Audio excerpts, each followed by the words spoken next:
Hello everyone, I hope आप सभी लोग अच्छे होंगे।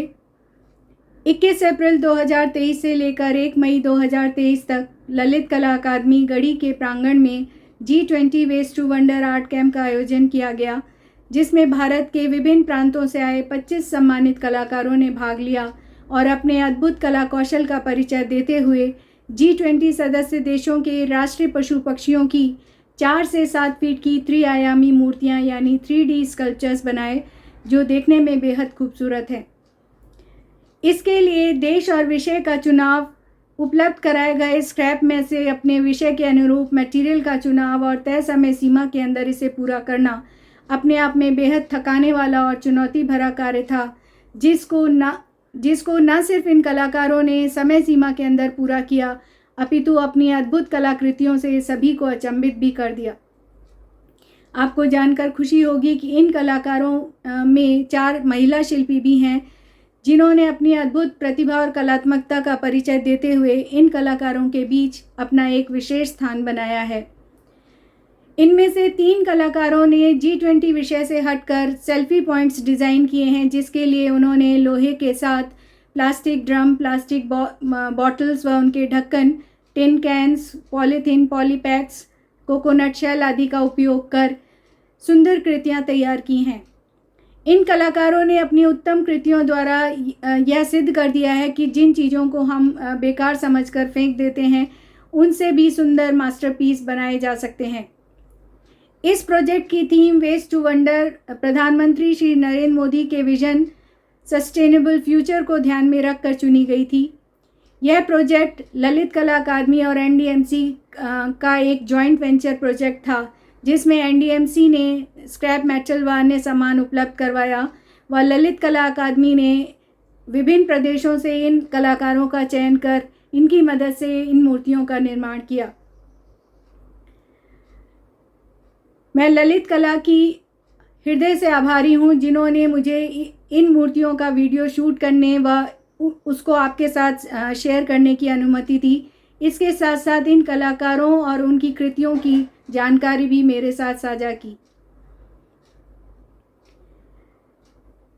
NDMC G20 को समर्पित एक विशिष्ट पार्क परियोजना पर भी काम कर रही है, जिसका निर्माण शांति पथ और रिंग रोड जंक्शन पर किया जा रहा है। इस पार्क में हरियाली और सुंदरता के साथ साथ अलग अलग सुविधाएं भी देखने को मिलेंगी। इस पार्क की थीम 1 अर्थ 1 फैमिली 1 फ्यूचर रखी गई है। इसी थीम के अंतर्गत इन कलाकारों से इन मूर्तियों का निर्माण करवाया गया था, जिनको इसी पार्क में स्थापित किया जाएगा, जो इसकी शोभा बढ़ाएंगी। इस पार्क के माध्यम से भारत दुनिया को यह संदेश देने का प्रयास करेगा कि पृथ्वी के सभी देश एक ही परिवार के सदस्य हैं और उनका उज्जवल भविष्य एक दूसरे के सहयोग के बिना असंभव है। प्रधानमंत्री श्री नरेंद्र मोदी की इस पार्क में विशेष रुचि है और वे इसकी निर्माण प्रक्रिया को बहुत बारीकी से देख रहे हैं। आप सभी G20 के लिए भारत के लोगो यानी प्रतीक चिन्ह से अवश्य परिचित होंगे, जिसको तिरंगे के जीवंत रंगों से सजाया गया है।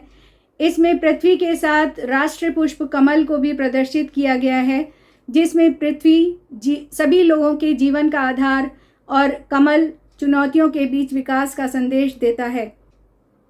G20 के लिए भारत का आदर्श वाक्य वसुधैव कुटुंबकम है, यानी एक पृथ्वी, एक परिवार, एक भविष्य, 1 अर्थ 1 फैमिली 1 फ्यूचर, जिसकी संकल्पना हमारे ऋषि मुनियों ने सदियों पहले महाउपनिषद में की थी। भारत उन्हीं आदर्शों का पालन करते हुए G20 की अध्यक्षता करेगा। भारत दिसंबर 2022 से लेकर नवंबर 2023 तक इसका अध्यक्ष रहेगा, जिसकी आधिकारिक रूप से घोषणा इंडोनेशिया के राष्ट्रपति श्री जोको विडोडो ने बाली शिखर सम्मेलन के दौरान 16 नवंबर 2022 में की थी। आपको बताना चाहूँगी कि पहले भारत अपनी आज़ादी के 75वें वर्ष यानी 2022 में इसकी अध्यक्षता करने जा रहा था और इंडोनेशिया को 2023 में इसकी अध्यक्षता करनी थी, परंतु इंडोनेशिया को 2023 में आसियान शिखर सम्मेलन का आयोजन भी करना था।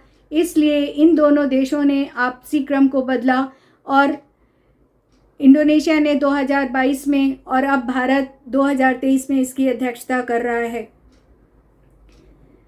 भारत न सिर्फ पहली बार इसका अध्यक्ष बना है, अपितु दक्षिण एशियाई देशों में यह पहला अध्यक्ष देश भी है, जो हमारे लिए गर्व का विषय है। अपने कार्यकाल के दौरान भारत अपने सामने आने वाली सभी चुनौतियों का दृढ़तापूर्वक सामना करते हुए और अपनी नेतृत्व क्षमता का परिचय देते हुए विश्व में शांति और आपसी सौहार्द बढ़ाने का प्रयास करेगा।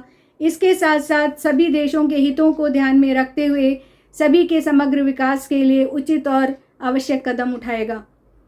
भारत G20 के 18वें शिखर सम्मेलन की अध्यक्षता कर रहा है, जिसका मुख्य आयोजन नई दिल्ली के प्रगति मैदान में 9 और 10 सितंबर को किया जाएगा, जिसमें सदस्य देशों के राष्ट्राध्यक्षों के साथ उनका प्रतिनिधि मंडल व 10 विशिष्ट अतिथि भी सम्मिलित होंगे।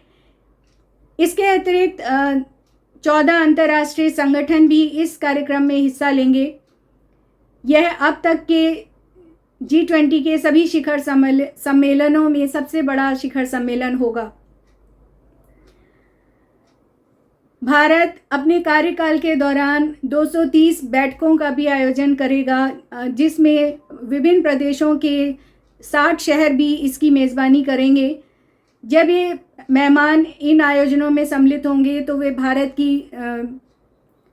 भारत की लोकतांत्रिक शक्ति के साथ साथ इसकी सांस्कृतिक विविधता और गरिमामयी विरासतों से भी परिचित होंगे, जिसका उन पर कुछ न कुछ सकारात्मक प्रभाव अवश्य पड़ेगा, जिससे उनके और भारत के संबंधों के नए आयाम स्थापित होंगे।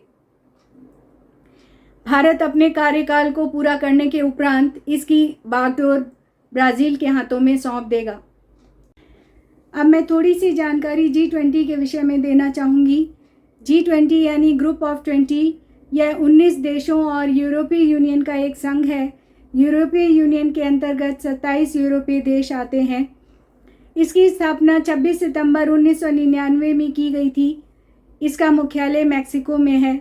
इसके सभी देश मिलकर विश्व की 85% GDP, 75% वैश्विक व्यापार और 2/3 जनसंख्या का प्रतिनिधित्व करते हैं। यह एक बहुपक्षीय रणनीतिक मंच है, जहां विश्व की विकसित और विकासशील देशों की अर्थव्यवस्थाएं आपसी सहयोग के द्वारा विश्व को आर्थिक संकट से सुरक्षित रखने का प्रयास करती हैं। प्रारंभ में इसका मुख्य उद्देश्य केवल आर्थिक सुरक्षा ही था, परंतु कालांतर में इसमें अन्य विषय जैसे कि व्यापार, कृषि, स्वास्थ्य, ऊर्जा, सतत विकास, पर्यावरण, जलवायु परिवर्तन, रोजगार, खाद्य सुरक्षा, इंफ्रास्ट्रक्चर, भ्रष्टाचार विरोधी विषयों को भी शामिल किया गया है। G20 में 2 समांतर ट्रैक चलते हैं, वित्त ट्रैक और शेरपा ट्रैक।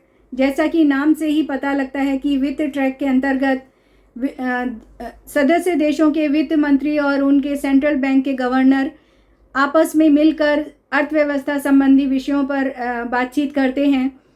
शेरपा ट्रैक को समझने के लिए पहले हमें शेरपा शब्द को समझना होगा। शेरपा हिमालय की वादियों में रहने वाले वो लोग हैं जो पर्वतारोहियों के लिए गाइड और उनके सभी इंतज़ाम को करने वाले होते हैं। G20 में भी प्रत्येक देश का एक शेरपा होता है, जो एक महत्वपूर्ण पद है। वह अपने देश की तरफ से दूसरे शेरपाओं के साथ बातचीत कर अपने देश के पक्ष में समझौते कराने का प्रयास करता है, परंतु उसको स्वयं कोई समझौता करने का अधिकार नहीं होता। ये सब मिलकर G20 के एजेंडों को भी सेट करने का प्रयास करते हैं। G20 की सबसे बड़ी विशेषता यह है कि इसका कोई भी स्थायी अध्यक्ष नहीं होता, अपितु हर वर्ष इसका एक अध्यक्ष इन्हीं देशों के बीच से चुना जाता है। इसके लिए इन सभी देशों को 5 वर्गों में बांटा गया है। प्रत्येक वर्ग में 4 सदस्य देश होते हैं। एक वर्ग का अध्यक्ष आगामी अध्यक्ष के लिए दूसरे वर्ग के किसी एक देश का चयन करता है। इस प्रकार ये व्यवस्था इन वर्गों में रोटेट होती रहती है और बारी बारी से सभी देशों का अध्यक्ष पद के लिए चयन किया जाता है। शायद इस व्यवस्था का सबक यूनाइटेड नेशन से लिया गया होगा, जिसमें 5 स्थायी सदस्य देशों के हाथों में ही वीटो पावर होती है, जो कभी कभी इसका गलत उपयोग करते हुए सही फैसलों का रुख भी मोड़ देते हैं। G20 के अध्यक्ष देशों के बीच आपस में समन्वय स्थापित करने के लिए ट्रायोका की व्यवस्था की गई है। ट्रायोका शब्द रूस में 3 घोड़ों द्वारा खींची जाने वाली एक गाड़ी के लिए प्रयुक्त किया जाता है। G20 ट्रायोका में भी 3 सदस्य होते हैं, पूर्व, वर्तमान और आगामी अध्यक्ष देश। ये तीनों मिलकर अपने सामने आने वाले सभी विषयों पर गहनतापूर्वक विचार कर उनके लिए रणनीतियां तैयार करते हैं और उन्हें कार्यान्वित करने के लिए यथाशक्ति कार्य करते हैं। अगर आप रिले रेस से परिचित हों तो इनकी कार्य प्रणाली को आप रिले रेस के साथ आसानी से समझ सकते हैं, जिसमें आपको अध्यक्ष को खिलाड़ी उसके दायित्वों को बैटन और उसके कार्यकाल को रिले रेस के निश्चित ट्रैक के रूप में देखना होगा। जिस तरह से रिले रेस एक टीम वर्क है, उसी प्रकार से ये तीनों अध्यक्ष आपस में तालमेल बिठाते हुए आगे बढ़ते रहते हैं।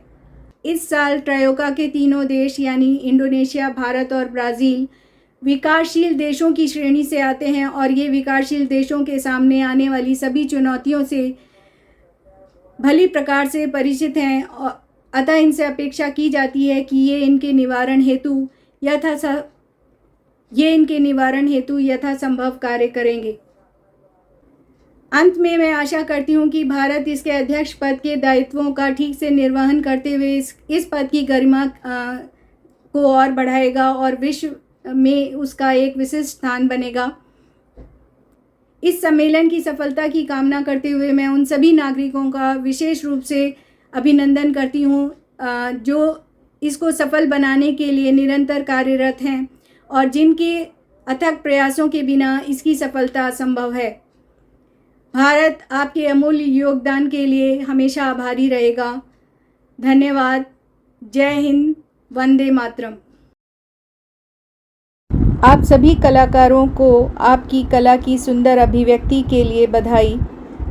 परंतु आपकी ये अनुपम कलाकृतियाँ सिर्फ आर्ट पीस ही नहीं अपितु पर्यावरण संरक्षण की संदेश वाहक भी हैं। पृथ्वी सिर्फ मनुष्य का ही नहीं अपितु समान रूप से सभी जीवों का घर है। प्रकृति ने अपनी सभी कृतियों यानी सभी जीव जंतुओं के लिए कोई न कोई भूमिका सुनिश्चित की हुई है, परंतु अपने निजी स्वार्थ में लिप्त मनुष्य प्रकृति का दोहन कर इन जीवों से उनका घर छीनता जा रहा है। पर वह भूल जाता है कि वो प्रकृति को नष्ट कर अपनी कहानी का अंत भी स्वयं ही लिख रहा है। मुझे इस प्रस्तुति का अवसर प्रदान करने के लिए मैं ललित कला अकादमी गढ़ी का एक बार फिर से आभार व्यक्त करती हूँ। वीडियो बनाए जाने के दौरान ये मूर्तियाँ अपने मूल रूप में दिखाई देंगी, जो कैंप समाप्त होने के बाद गढ़ी के प्रांगण में अपने गंतव्य स्थान पर ले जाए जाने की प्रतीक्षा कर रही थीं। प्रस्तुत है इन अद्भुत कलाकृतियों की एक झलकी।